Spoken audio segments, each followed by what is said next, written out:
Bem-vindos a mais uma edição do JR 15 Minutos, o podcast da Record que aprofunda as notícias que mais mexem com a nossa vida. O apresentador Fausto Silva, o Faustão, passou por um transplante de rim na segunda-feira num hospital particular na Zona Sul de São Paulo. Este é o segundo transplante do artista. Em agosto do ano passado, Faustão, de 73 anos, recebeu um coração. Segundo o hospital, o apresentador deixou a unidade de tratamento intensivo, a UTI, e foi para o quarto, quando o transplante renal é indicado. Como é que funciona este procedimento? Agora, um transplante pode afetar outras partes do corpo? E como funciona a lista de espera por um transplante de rim no Brasil? O JR 15 Minutos de hoje discute essas e outras dúvidas com a médica nefrologista Mariana Menegusso. Bem-vinda ao nosso podcast, doutora. Muito obrigada, é um prazer estar aqui com vocês. Quem nos acompanha nessa entrevista é a repórter do Jornal da Record, Giovana Rizardo. Giovana, depois de passar por um transplante de coração, agora o Faustão foi submetido a um novo transplante de rim.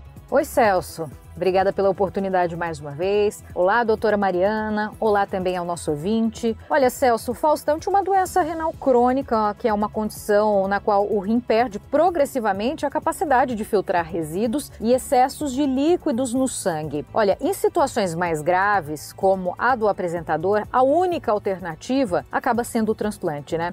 Doutora Mariana, o Faustão fazia sessões de diálise desde setembro. Só para explicar aqui, né, é uma técnica eficaz no tratamento da doença renal. Mas quando um caso de insuficiência renal passa a ser considerado grave, então? É importante saber que a doença renal crônica, ela é dividida em 6 estadios, de 1 a 5, sendo que o estadio 3 é dividido em A e B. Isso é determinado de acordo com a porcentagem que o conjunto dos dois rins funciona. Em estágios mais avançados, abaixo de 15, 10% de função renal, que o paciente começa a ter, então, sintomas da doença renal, e é necessário, então, a terapia renal substitutiva, que tem 3 modalidades. A diálise peritoneal, a hemodiálise e o transplante renal. Então, as 3 modalidades, elas têm a sua indicação praticamente no mesmo momento. Qualquer uma das 3 pode ser feita, levando-se em conta algumas particularidades e restrições. Agora, doutora, por que os rins perdem a capacidade de efetuar as suas funções básicas? E quais são os sintomas, os sinais? Os rins, eles, na verdade, demoram bastante para ter um agravo notado, né, pelo paciente e até pelos exames. Então, as principais causas de alteração da função renal são a hipertensão e o diabetes. No Brasil, a hipertensão é um pouquinho mais prevalente que o diabetes em relação à causa da doença renal. E no mundo, o diabetes é um pouco mais prevalente, mas as duas estão ali praticamente em par de igualdade. O que essas doenças fazem? Sobrecarregam a função do rim ao longo de anos, fazem com que os microfiltros que constituem o rim sejam perdidos. Isso também pode ocorrer com doenças autoimunes, doenças genéticas que podem lesar o tecido renal. Quando a gente tem ali, então, a perda de pelo menos 50% do tecido renal dos 2 rins, a gente começa a ter alteração nos exames. Os sinais e sintomas da doença, eles são muito inespecíficos, Celso. A gente vai notar, então, às vezes uma náusea constante, uma falta de apetite, intolerância a alguns alimentos, como carnes, alteração no padrão de sono, alteração da memória, da disposição. E em casos realmente muito graves, a gente pode ter inchaço, redução ou suspensão total da urina. Agora, doutora, o Fausto Silva foi submetido ao transplante no mesmo hospital em que 6 meses atrás ele recebeu um novo coração devido aí a um grave quadro de insuficiência cardíaca. Esse primeiro transplante pode ter agravado as funções do rim? Essa situação é comum? Ele tinha uma doença cardíaca muito grave. A doença cardíaca por si só já levou ter comprometimento renal, né? Tanto é que ele começou a dialisar muito pouco tempo depois do transplante. E principalmente as medicações imunossupressoras para o transplante até podem causar um agravo à função renal, mas isso ocorre mais a longo prazo. Provavelmente nesse caso, a grande questão é a doença prévia, é a doença cardíaca muito grave e as outras comorbidades que o levaram a ter essa insuficiência cardíaca grave. Então, uma somatória de doenças ali que foram gastando a função renal ao longo do tempo. A cirurgia cardíaca é uma cirurgia muito grande, então o próprio processo cirúrgico de um transplante é um processo cirúrgico bastante intenso e causador de uma série de adaptações e inflamações no corpo que podem ter, sim, agravado um quadro que já vinha ali tentando se compensar da função renal. No estado de São Paulo, entre os 2.000 transplantes renais que ocorreram no ano passado pelo Sistema Único de Saúde, 34 vieram de complicações de outros procedimentos. Doutora, um transplante pode, a longo prazo, afetar também outros órgãos ou não existe essa correlação? Sim, o transplante em si, né, o órgão estar lá não é o problema. O que pode afetar a função renal a longo prazo são principalmente os imunossupressores. Então existem medicações que são usadas para que não haja rejeição do transplante e essas medicações podem ter efeito nefrotóxico. Elas podem comprometer a função renal de um rim que provavelmente já não estava na sua melhor forma antes do transplante do órgão, pela doença. Toda vez que um paciente é submetido a um transplante, a doença dele é grave. Então, se ele é submetido a um transplante de fígado, ele tem ali uma cirrose hepática muito grave. A mesma coisa com relação ao transplante cardíaco. A insuficiência cardíaca prévia, muito grave. E o corpo é um só. Todos os agravos que ocorrem a um órgão podem afetar o outro. E quando isso é algo bastante intenso, vai ser afetado ainda mais. Então, esse somatório da doença grave de base e mais o efeito dos imunossupressores pode sim afetar a função renal. Agora, para orientar e esclarecer os nossos ouvintes, quais são os principais exames para rastrear um problema renal? A gente só detecta a doença renal fazendo o exame. Não adianta esperar sentir alguma coisa, porque muitas vezes, quando os sintomas vêm, já há pouco o que se possa ser feito. Os exames que nós usamos para avaliar a função renal, basicamente são a dosagem de creatinina no sangue e um exame simples de urina. São exames extremamente baratos, disponíveis em qualquer unidade de saúde, mesmo do SUS, com resultado rápido, e através da análise desses dois exames, a gente já tem aí muitas respostas em relação a como esses rins estão funcionando.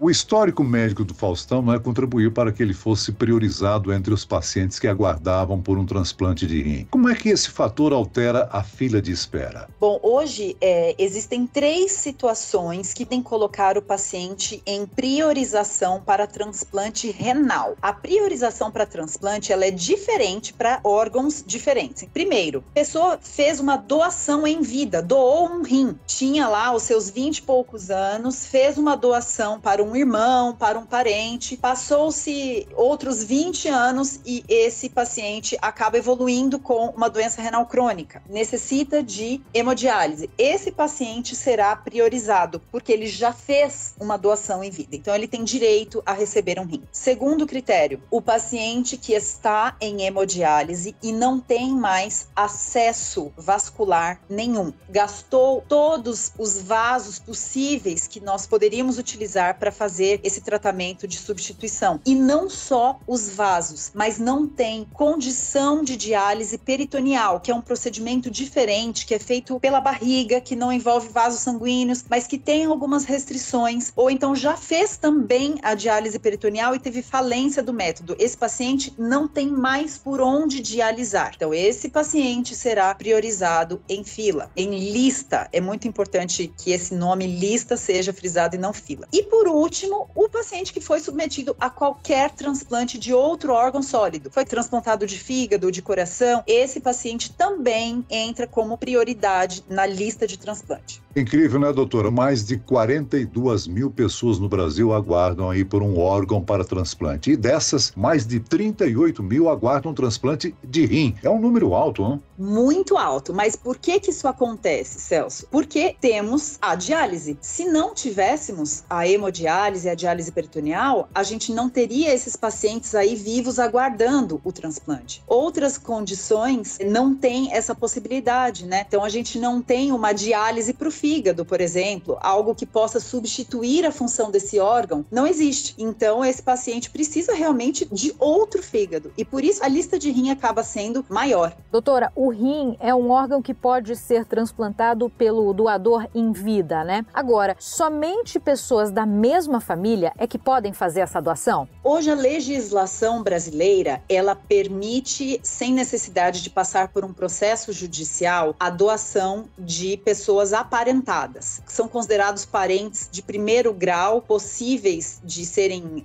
doadores renais, pais, filhos, avós, tios e primos. E cônjuges, apesar de não ser parente, por lei, ele pode fazer a doação caso seja compatível. Se você tem um amigo que quer doar um rim, isso não é possível? Olha, é possível, mas aí vai depender de um processo judicial. Então o processo acaba sendo um pouco mais lento, mas já vi ocorre com alguma frequência, só não é um direito garantido pela legislação. Um doador de rim, com o tempo, ele pode precisar de ser transplantado também? Pode, isso não acontece com muita frequência. O doador de rim, ele vai ter o mesmo risco que a população geral de desenvolver uma doença renal crônica. A doação de rim em vida é um procedimento seguro.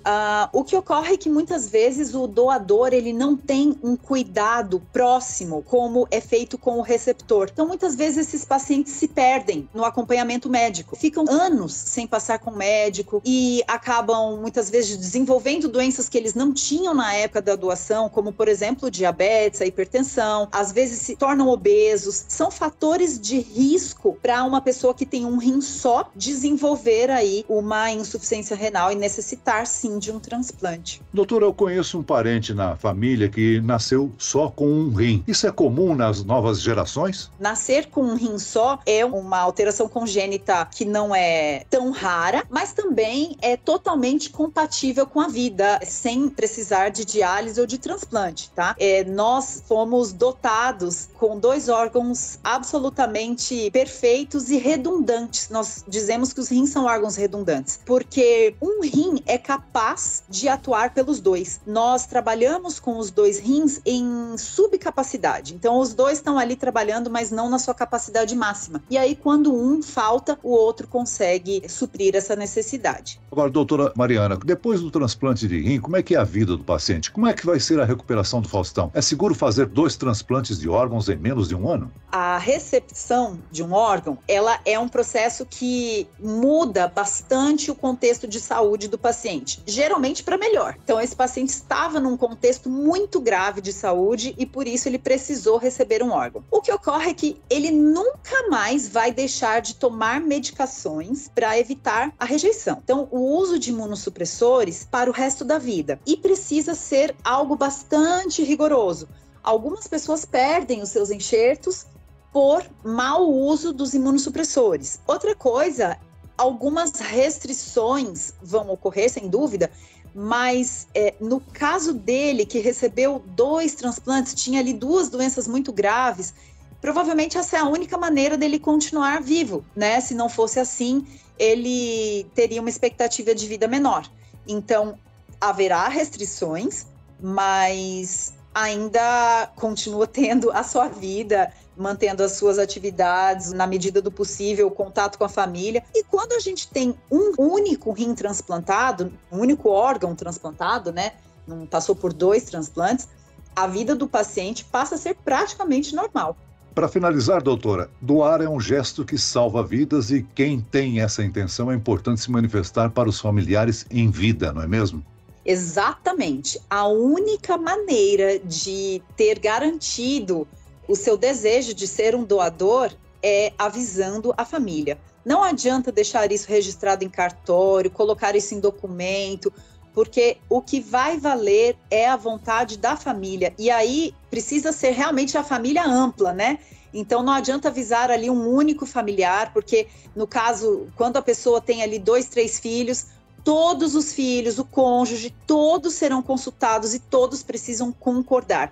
O processo de captação de órgãos é algo extremamente sério no Brasil e as pessoas, elas não precisam temer o processo de captação e elas podem ter em mente que elas vão dar vida nova, uma chance nova a uma pessoa que está realmente precisando muito. Muito bem, nós chegamos ao fim desta edição do 15 Minutos. Eu quero aqui agradecer a participação e as informações, os esclarecimentos da médica nefrologista Mariana Menegus. Muito obrigado, doutora. Eu é que agradeço e fico sempre à disposição. E agradeço também a presença da repórter do Jornal da Record, Giovana Rizardo. Obrigado, Giovana. Ô Celso, muito obrigada mais uma vez pelo convite. Obrigada também, doutora Mariana, pelos esclarecimentos. Até a próxima. Esse podcast contou com a produção de David Bezerra e dos estagiários Fernando Russo e Isabela Santos. Sonoplastia de Marcos Vinícius. Coordenação de conteúdo, Edivaldo Nunes e Denis Almeida. Direção editorial, Tiago Contreira. Vice-presidente de jornalismo, Antônio Guerreiro. Você pode acompanhar o JR 15 Minutos no portal r7.com, nas redes sociais do Jornal da Record e nas principais plataformas de streaming. Eu, Celso Freitas, te aguardo no próximo episódio. Até amanhã.